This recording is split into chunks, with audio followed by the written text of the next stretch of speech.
Hey there, history buffs and castle geeks. Today, we're diving into the world of medieval fortresses, specifically those built by a king with a nickname that tells you everything you need to know. Edward I, the Hammer of the Welsh. This guy wasn't messing around.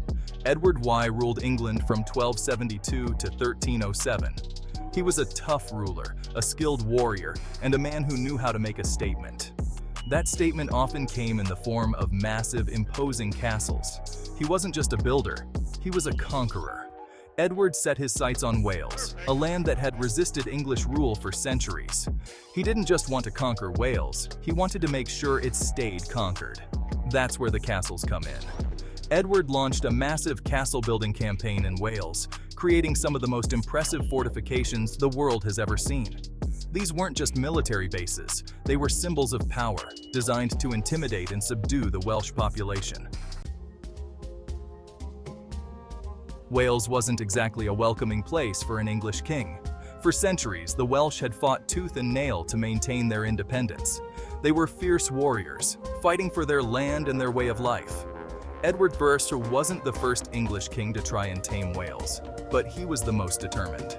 He faced rebellions and uprisings, led by Welsh princes who refused to bow down.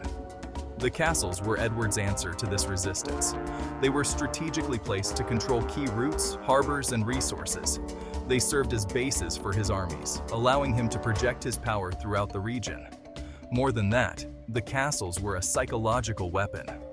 Imagine you're a Welsh farmer, and you see this massive stone fortress rising on the horizon. It's a constant reminder of who's in charge, a symbol of English dominance. Let's talk about Caernarfon Castle, the big daddy of Edward's Welsh fortresses. This place is seriously impressive even today. It's a UNESCO World Heritage Site and a testament to Edward's ambition. Caernarfon wasn't just a castle, it was a statement. Edward wanted to show the Welsh who was boss, and he spared no expense in doing so. The castle was built on a grand scale, with massive walls, towers, and gatehouses. It was designed to be impenetrable, a symbol of English might. Edward even had the castle built in a way that resembled the walls of Constantinople, the legendary capital of the Roman Empire. Talk about making a statement, but Caernarfon wasn't just about intimidation. It was also a royal residence. Edward intended it to be a seat of power in Wales, a place where he could rule his newly conquered territory in style.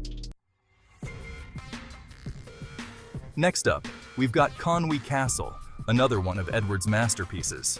This fortress is perched on a rocky outcrop, guarding the strategically vital Conwy estuary. If you wanted to control North Wales, Conwy was the place to be. Conwy is a textbook example of a medieval castle, with its high walls, towers, and concentric defenses. It's like something out of a movie set, and in fact, it's been used as a filming location for shows like Robin Hood. One of the cool things about Conwy is its connection to the town that grew up around it. Edward I wasn't just interested in building castles, he wanted to create loyal English settlements in Wales. Conwy was a walled town, offering protection to its inhabitants and further solidifying English control over the region. Section 5. Harlech Castle, perched on a rock. Now, let's head south to Harlech Castle, a fortress that seems to cling to the edge of a cliff. This place is dramatic, even by castle standards. It's perched on a rocky crag, overlooking the Irish Sea, and it's a sight to behold. Harlech was all about location, location, location. It controlled a key route into Wales, and its position on the clifftop made it incredibly difficult to attack. The castle was built on a system of concentric defenses, meaning that attackers had to fight their way through multiple layers of walls and towers. Harlech has a fascinating history. It withstood several sieges, including a famous one during the Wars of the Roses, when it held out for 7 long years. It was eventually captured, but not without a fight. Section 6. Beaumaris Castle, a masterpiece unfinished. Last but not least, we come to Beaumaris Castle, Edward's final masterpiece in Wales. This castle is a bit different from the others. It's not perched on a hilltop or guarding a strategic pass. Instead, it's located on a low-lying island, designed to be the ultimate water fortress. Beaumaris was Edward's attempt to create the perfect castle. He hired his best architect, James of St. George, and gave him unlimited resources. The result is a castle that's a marvel of medieval engineering. Beaumaris is all about symmetry and concentric defenses. It's got multiple layers of walls, towers, and gatehouses, all arranged in a perfectly symmetrical plan. It's like something out of a geometry textbook. Unfortunately, Edward's grand plans for Beaumaris were never fully realized. He ran out of money before the castle could be completed, and it was never fully garrisoned. Even so, Beaumaris is an impressive sight, a testament to Edward's ambition and the skill of his architects. Section 7. Military Might: How the Castles Worked. So, we've talked about the castles themselves, but how did these fortresses actually work? What made them such formidable military strongholds? First off, let's talk about location. Edward I and his architects were masters of choosing strategic locations for their castles. They built them on hilltops, at river crossings, and guarding important harbors. This gave them a huge advantage over any attackers. Next, we've got the defenses themselves. These castles were designed to be tough nuts to crack. They had high walls, thick towers, and multiple layers of defenses. Attackers would have to fight their way through a maze of gatehouses, moats, and killing zones.